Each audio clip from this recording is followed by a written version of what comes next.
खुलुमबाय खन्थाइ मोदै चेनेलाव गासैखौबो बरायबाय। दायो आं दोंसे खन्थाइ आवरायनो लादों।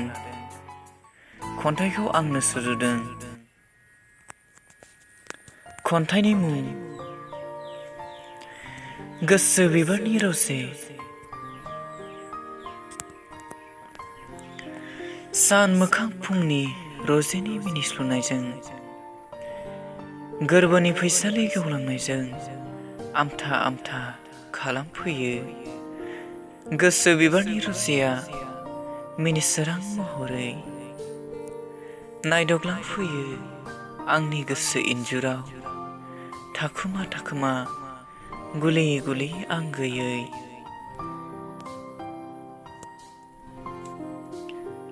जेब्लाबो अनख' गोसोनि सुखि सुबुं फैयो उदां खालामनो आंनि गोसो अख्राङाव।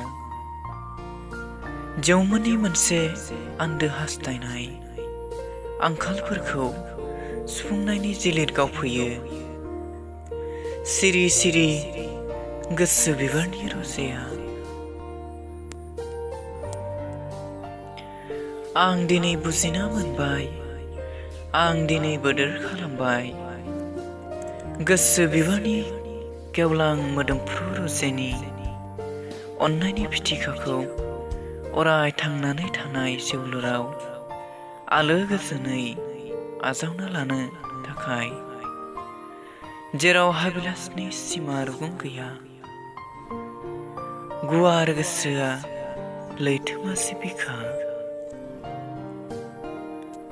एसेनोसै, गोजोन्थों।